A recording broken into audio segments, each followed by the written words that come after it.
Hello everyone! I finally got my flip chart back. I'm super excited. But we're not here to talk about my flip chart, even though it's a great way, just as heads up, right?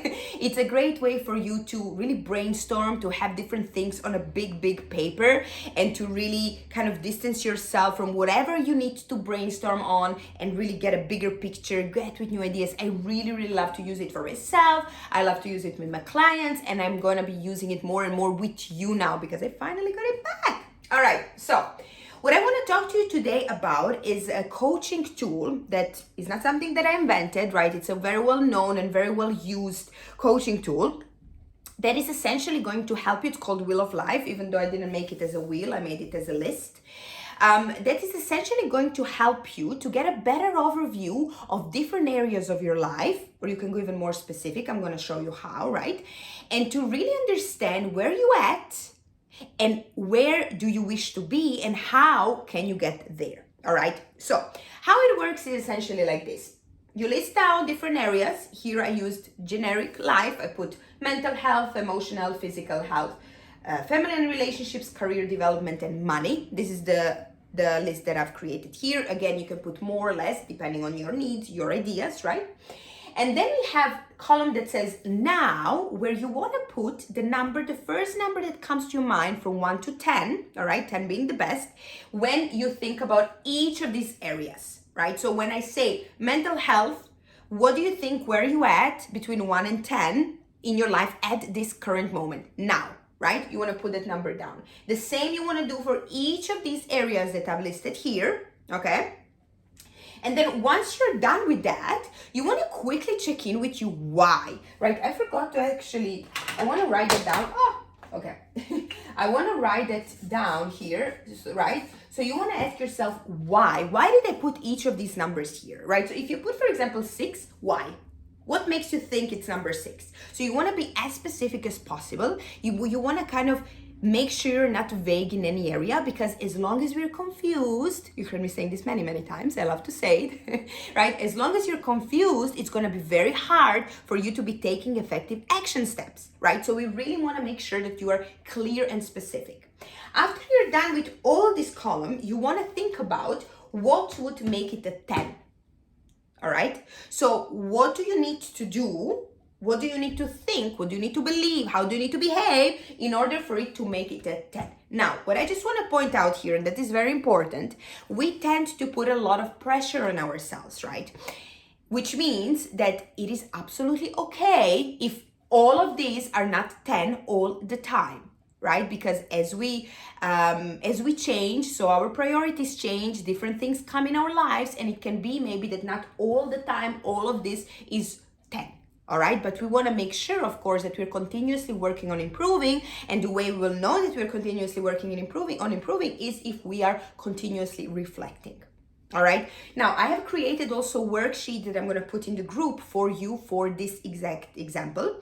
Now you can, of course, as I said, be more specific and go into specific areas of your life, and again do the same exercise, right?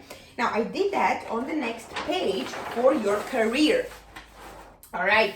So here I broke down basically different areas of your career, right? So we have leadership, time management, development, relationships, money, performance, and well-being. Again, you can use this, or you can use other ideas that come to your mind when you think about career.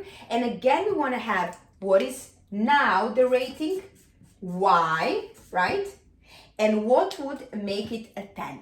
So we just do exactly the same thing. A great way for you to reflect and understand where you're standing at in each of these areas at the moment. And again, what would make it a 10. Now, in order for us to really be intentional with this column, there is a twist I made to this exercise that I added myself, that I think it's very useful, and it had proven itself to be very useful for my clients and for myself, right? And I want to share it with you today as well.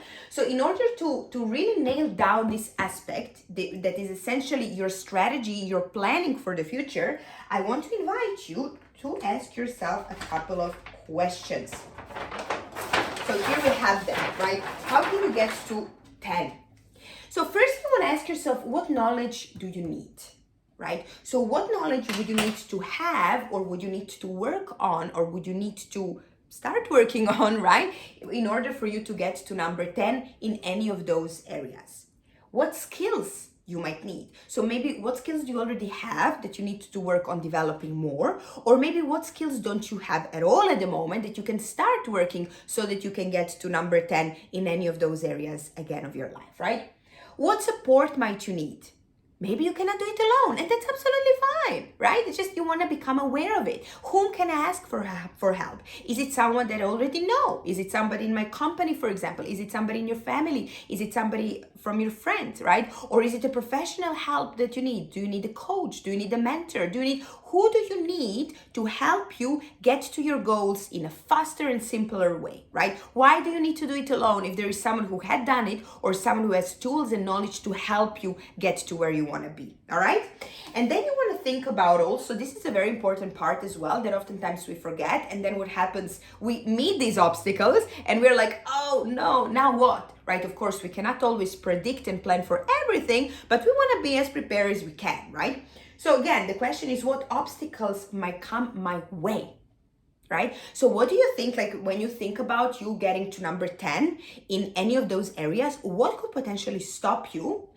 And what can you do in order to overcome those? Right? So how are you going to really make sure that you have this mindset of I'm going to go and I'm going to continue no matter what, right? And that is very, very nicely tied with how strong is your motivation, how strong is your why behind basically going for number 10. And this is why we want to be as specific as possible, right? Because a confused mind cannot take effective action.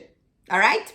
Okay, so have fun with this exercise. As I said, I'm gonna put the worksheet in the group so you can download it, you can print it out, you can play with it. If you need any help in going through the worksheet, if you would like to talk about certain areas with me, feel free to reach out. I'm gonna talk to you soon. Bye-bye.